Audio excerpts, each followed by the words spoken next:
Bonjour Jérémy. Salut Nathalie. Alors, je suis très contente d'être avec toi aujourd'hui. Alors, tu es Jérémy Navon. Tu es, je dirais, de toi, un passionné des gens et des organisations avec comme focus principal leur croissance. Alors, tu es aussi reconnu pour ton énergie, celle que tu as, mais celle que tu sais aussi insuffler aux autres. Et en 2014, tu co-crées Pitch My Startup, alors qui est initialement orienté sur justement le pitch auprès des startups pour les aider à défendre leurs projets, à impacter et à grandir. Et puis plus globalement aujourd'hui, tu interviens au sein de grandes entreprises, de grandes écoles en France et à l'international. Alors ma première question, ce serait déjà, qu'est-ce qui t'a inspiré, qu'est-ce qui t'a conduit sur ce projet avec comme focus le pitch? Très bonne question. Alors, ça m'est un peu tombé dessus, hein, pour être tout à fait honnête, chère Nathalie. Ma première vie, et c'est celle dans laquelle on s'est rencontrés, dans les années 2014-2015, bah, c'était dans un premier temps un grand événement startup, en fait, hein. Donc, dans un premier temps, j'étais moi-même entrepreneur, je quittais une carrière en conseil, j'avais une petite trentaine d'années. Et puis, en tant qu'entrepreneur, ce qui est essentiel, c'est le réseau. Enfin, tu le sais, on doit rencontrer les bonnes personnes au bon moment, tout le temps. Et on doit échanger avec elles de façon à savoir, ben, est-ce qu'on fait les bons choix ou pas. Et dans ce cadre-là, ben, en fait, j'ai parlé uniquement avec mes potes proches et on s'est rendu compte que quand on se voyait, on prenait des bières ensemble, mais qu'on parlait pas d'entrepreneuriat alors qu'on était tous en train de monter des boîtes en même temps, qu'on sortait tous de cabinets de conseil ou de grandes entreprises et que, en fait, il était essentiel ben, qu'on parle de ces boîtes de façon à tous progresser, tu vois, et à pas prendre les mauvaises routes. Et dans ce cadre-là, on crée un premier événement qui s'appelait déjà Pitch My Startup, où on se pitch nos startups. Tu vois, on est 20 dans une salle, on se pitch nos startups, on passe une super soirée, on se débriefe et on se dit, tiens, on devrait remettre ça. Et 20 sont devenus 40, sont devenus 60, sont devenus 120, sont devenus 350.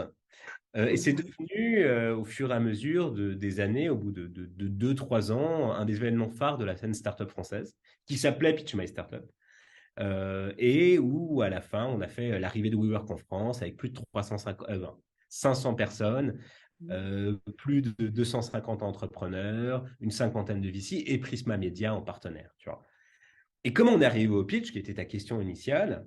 Bah, en fait, le principe dès le début, c'était de faire pitcher les startups sur scène. Et on s'est rendu compte qu'en fait, on avait beau avoir des entrepreneurs, sélectionner des entrepreneurs avec de super projets, avec des super équipes, avec des super valeurs. Quand il s'agissait de monter sur scène et de pitcher son projet, c'était souvent un exercice très compliqué.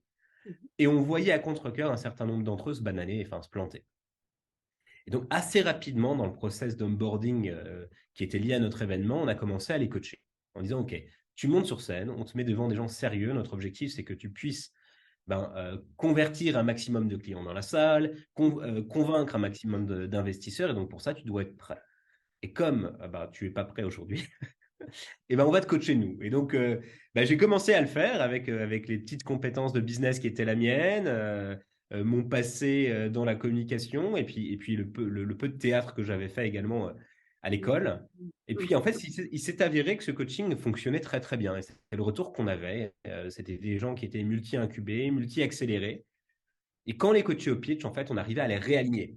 Tu vois, ils arrivaient à incarner de nouveau leur projet et à bien mettre en avant leur projet. Et donc, tu vois, on va faire un raccourci, mais quand on a décidé en 2016-2017 d'arrêter l'événement, en fait, la chose qui est restée, c'est le coaching au pitch. C'est-à-dire que vraiment, la valeur forte qu'on apportait, au-delà d'un événement avec une notoriété, avec une communication forte, c'était un coaching au pitch qui était transformant pour les startups qu'on accompagnait. Et donc, dans la deuxième vie de Pitch My Startup, à la suite de l'événement, on a décidé de se concentrer sur le coaching au pitch.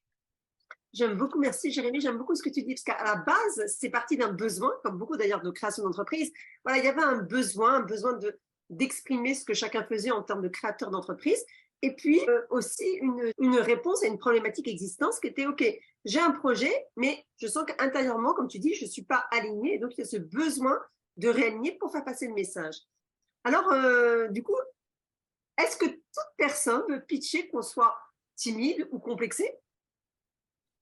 Alors, moi, j'ai vraiment enfin, une conviction forte, c'est qu'effectivement, chacun d'entre nous peut prendre la parole et peut devenir meilleur à prendre la parole à partir du moment où on le souhaite et on est prêt à s'exercer. Ce que j'ai tendance à dire lors des différentes masterclass, des cours que je donne, c'est que le charisme, en fait, alors j'ai envie de dire, c'est un mythe en tout cas.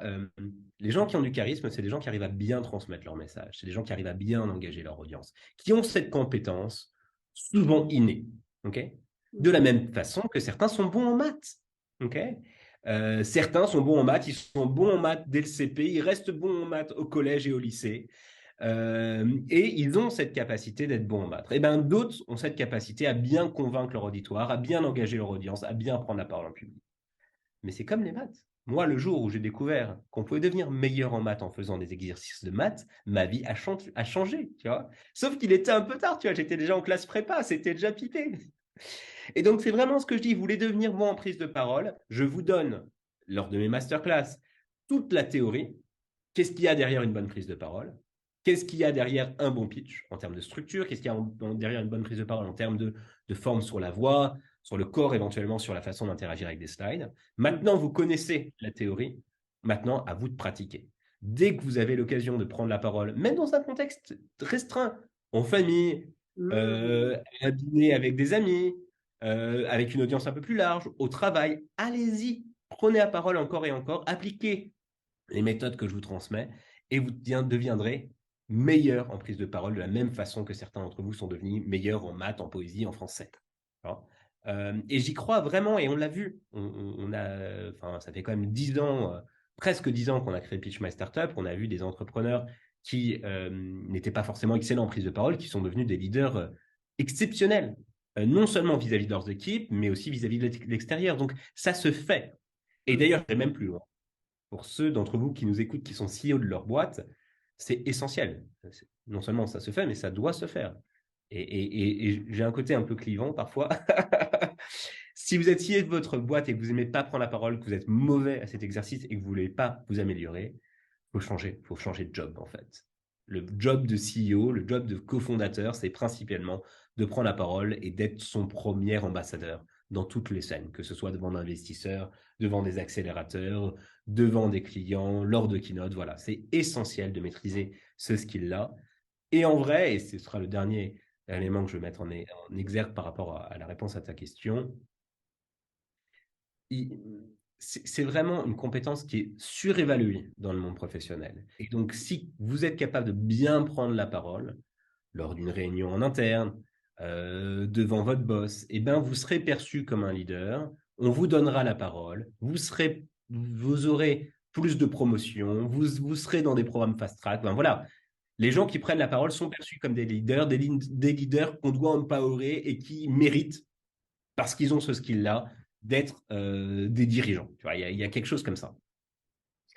Merci, Jérémy. Alors, c'est important d'être animé, effectivement. C'est important, j'entends la notion de défendre des idées, de prendre du plaisir à transmettre. Et donc, on en oublie les peurs, on en oublie les blocages. Et surtout, aujourd'hui, c'est important en termes de mission et de donner du sens au travail pour embarquer, j'ai envie de dire, embarquer les équipes et défendre l'objet de l'entreprise. En fait, c'est essentiel pour tout un chacun. Malheureusement, parfois, ceux qui prennent le plus la parole ne sont pas forcément les meilleurs. Okay. Mon métier, quand je travaille en entreprise, c'est de dire à tous les gens que j'accompagne, en fait, vous êtes des experts dans votre domaine, vous avez des choses importantes et intéressantes à dire, vous êtes des managers, dites-le. Ne laissez pas quelqu'un d'autre dans la boîte prendre la parole à votre place, prendre le leadership alors que c'est pas le leader en question. Allez-y, prenez votre juste place, occupez-la, faites entendre votre voix et c'est comme ça, en fait, que vos projets avanceront, que vous serez valorisés et qu'on saura en fait, tu vois, qui est responsable pour le good work. J'entends la notion de prendre sa place en fait et de s'affirmer avec assertivité. C'est essentiel et d'ailleurs, moi j'ai tendance à dire, il faut toujours se faire un peu plus gros qu'on l'est. De façon à ce que les gens nous entendent vraiment. L'expression que j'utilise, c'est il faut franchir le mur du bruit. Il y a un bruit ambiant qui est très, très, très, très fort. Encore plus sur la scène startup. Les gens parlent beaucoup et très fort pour dire n'importe quoi. Donc, si vous avez vraiment quelque chose à dire, il faut le dire. Et il faut le dire très fort de façon à ce que ce soit entendu.